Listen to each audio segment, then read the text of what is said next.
समस्त को मोर नमस्कार। ओडिशार गणतांत्रिक इतिहास रे आजिर दिनटी स्वर्णाक्षर लिपिबद्ध होई रहिबो। दीर्घ 75 वर्षर ओडिशा विधानसभार इतिहास रे प्रथम थर पाई आज आम देशर प्रथम नागरिक महामहिम राष्ट्रपति तथा मातृशक्तिर महामंडित महिमामंडित अवतार श्रीमती द्रौपदी मुर्मू जी विधानसभा को संबोधन करने सहित आम समस्त को मार्गदर्शन करेंगे। यही ऐतिहासिक अवसर रे मुझे पवित्र गृहर समस्त सदस्य मानक तरफ महामहिम राष्ट्रपति जी को आंतरिक स्वागत करुछि।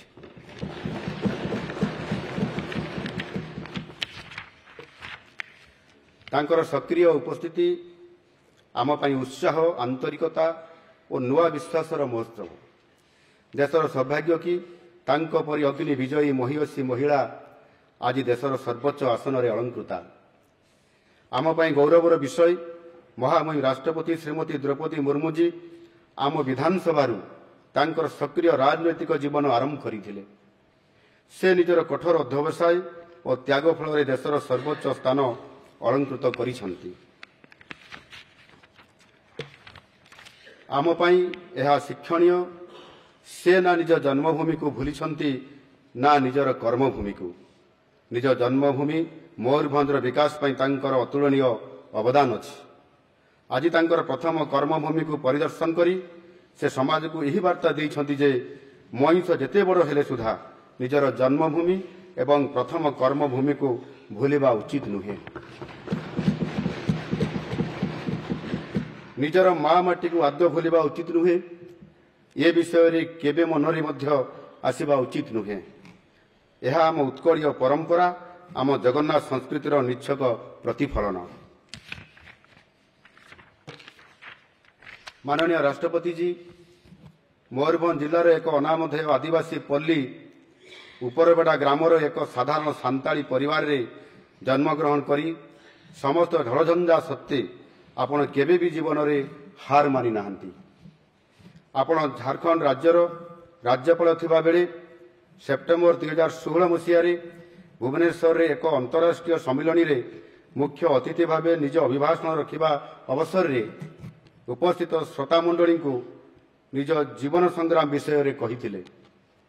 मोर मने अछि आपण कहिथिले किपरि भावे स्कूल रे पढ़िला बेले रोषेई करिबा पई प्रतिकूल परिस्थिति रे भी जंगल रो रोषेई करिबा पई काठ संग्रह करुथिले। तेणु एठारे उपस्थित थिबा समस्त सदस्यगण अनुभव करि पारुथिबे एमिति एक परिवेश रे संघर्ष करी राजनीति रे सफल हवा एवं देशर सर्वोच्च आसन रे पहुंचीबा केबे हेले ये संजोग नुहे। यह जनसेवा पई आपनक कठोर तपस्या एवं ईश्वरक आशीर्वाद रो फल। आपण तमाम झड़झंझा और संघर्षर जौगर भितरु विजयी होई बाहरी छंती। प्रतिकूलतार अमा अंधार भितरे आशा विश्वास और प्रतिबद्धतार दीपशिखा होई जीवनर जयगान करिसंती। आज दिन में दलमत निर्विशेष ये पवित्र गृहर प्रत्येक सदस्य और सदस्या यह मुक्त कंठरे निश्चय स्वीकार करेंगे। व्यक्तिगत भावे मु अभिभूत कारण मो परि जने साधारण आदिवासी परिवार रे जन्मित साधारण व्यक्ति को माननीय राष्ट्रपति जींकर मार्गदर्शन रे ओडिशावासी सेवा करिया पई सुजोग मिली। ओडिशा परि राज्य जेउठारे प्राय 1/4 जनसंख्या होउचंती जनजाति संप्रदायर सेही संप्रदायर देशर कनिष्ठतम राष्ट्रपति तथा प्रथम नागरिक भावे सेवा करिवा पई माननीय श्रीमती द्रौपदी मुर्मू जी को सुजोग मिली एवं राज्यर सेवा करिवा पई मुख्य सेवक भावे मते मध्य सुजोग मिली। यह केवल संभव आजिर भारत रे एवं यही सुजोग देइछि आम भारतीय संविधान। गतकाली सारा देश पालन करिथिला संविधान दिवस एवं संसदर केंद्रीय हॉल रे माननीय राष्ट्रपति जी जो सारगर्भ को अभिभाषण रखिथिले ताहा 140 कोटी देशवासी हृदय को छुई जाइथिला। गोटे दिन पर हेले सुधा आज आम समस्ते संविधान कस्टोडियन ठारू पुनर्बार शुणा सुजोग मिल मार्गदर्शन आम सरकार तथा गणतांत्रिक विधि व्यवस्था विश्वास रखुवा प्रत्येक प्रेरणार उत्स हो रही। माननीय राष्ट्रपति जी आपण राष्ट्रपति पद अलंकृत करने पर बहुबार ओडिशा आगमन करिसेंती, अनेक विकासमूलक कार्य और अनेक प्रकल्प भेटी देइछंती आम ओडिशा को। किंतु विधानसभा रे आज आगमन पुणी थरे आपणकर स्वच्छ दक्ष एवं निपुण कार्यशैली विषय रे समस्त स्मृति को जागृत करिछि।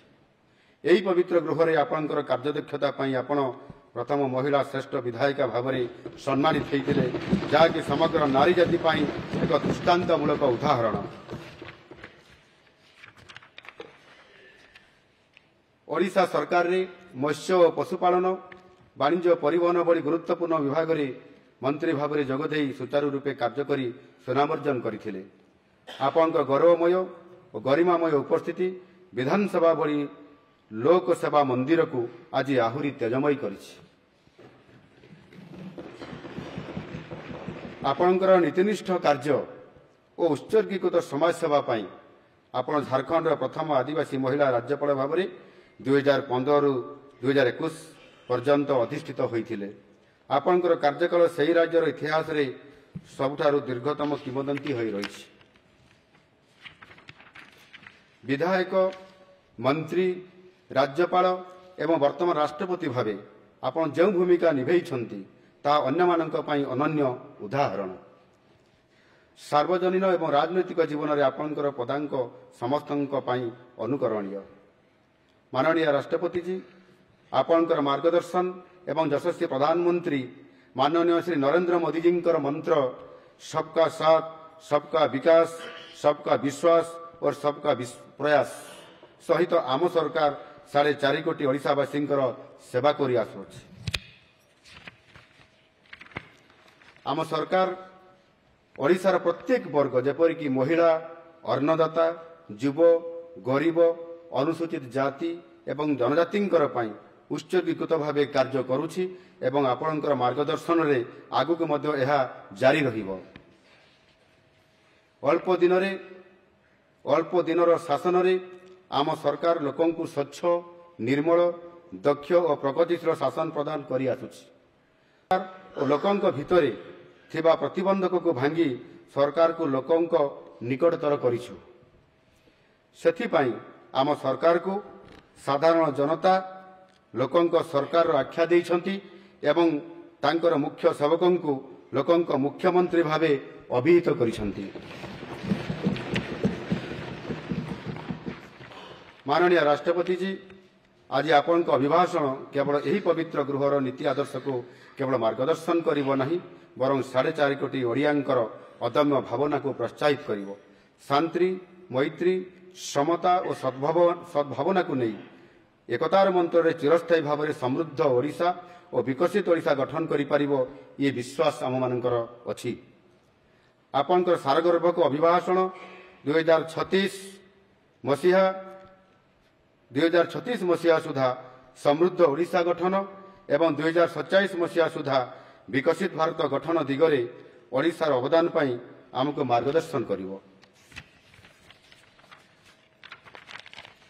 आज यही पवित्र दिन में मोर प्रार्थना महाप्रभु श्री जगन्नाथ दिव्य कृपा आंभ मान पथ प्रदर्शन करुथाऊ। समस्त को अशेष अशेष धन्यवाद।